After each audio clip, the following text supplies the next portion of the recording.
पाकिस्तान और ऑस्ट्रेलिया के दरमियान तीसरा और आखिरी टेस्ट मैच कल पाकिस्तानी वक्त मुताबिक 5 बजे खेला जाएगा। इस मैच शुरू होने से कबल बाबर आजम, मोहम्मद रिजवान और कप्तान शान मसूद का इंतहाई दिलचस्प, दिल दहला देने वाला इंटरव्यू जारी हुआ, क्योंकि पाकिस्तान टीम शान मसूद की कप्तानी में ऑस्ट्रेलिया से सीरीज़ ऑलरेडी हार चुकी है। अब ये तीसरा मैच जीत गई तो वाइट वॉश से बच जाएगी, हार गई तो वाइट वॉश हो जाएगा।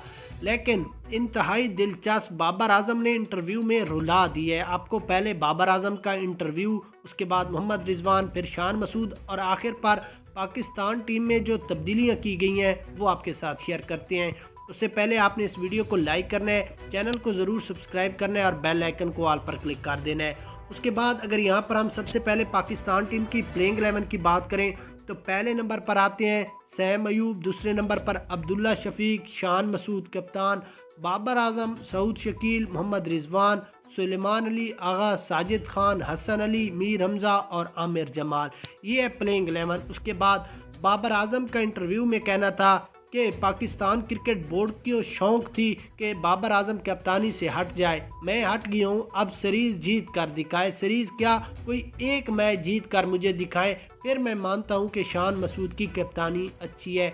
इस कप्तानी से क्या फ़ायदा मिला पाकिस्तान को कि मुझ जैसे बड़े कप्तान को हटाया है। मैं अब भी पाकिस्तानी बोर्ड को यही मुतालबा करता हूँ कि दोबारा मुझे कप्तान बनाया जाए, ताकि मैं पाकिस्तान टीम को दुनिया की नंबर 1 टीम बनाऊंगा।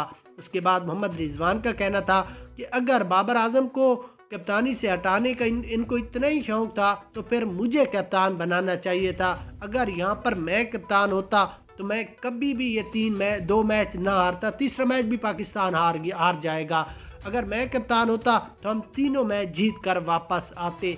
हम यही दोनों मुतालबा करते हैं कि अगर बाबर आजम को कप्तान होना चाहिए, बाबर आजम नहीं होता तो मोहम्मद रिजवान मुझे कप्तान होना चाहिए। इसके बाद शान मसूद के इंटरव्यू में कहना था कि बाबर और रिजवान के इंटरव्यू ने मुझे भी हैरान कर दिया कि ये अपनी कप्तानी की वजह से पाकिस्तानी टीम को दांव पर लगा रहे हैं। मैच में जीत हार होती रहती है, कप्तान इसमें कुछ नहीं करता। मैंने बहुत मेहनत कोशिश की कि पाकिस्तान कोई एक आधा मैच जीत जाए, लेकिन किस्मत की बात है कि हम दोनों मैच हार गए। कोई बात नहीं, फ्यूचर में आगे मुझे पता चल गया है कि कप्तानी में कौन सी खामियां मुझ में रह गई हैं, वो आगे नेक्स्ट टाइम नहीं होगी और मैं पाकिस्तान टीम को जिताकर मोहम्मद रिजवान, बाबर आजम को बताऊंगा कि मेरे अंदर कितना टैलेंट है। तो आप कमेंट्स में बताएं कि इन तीनों में कप्तान किसको रहना चाहिए फ्यूचर में।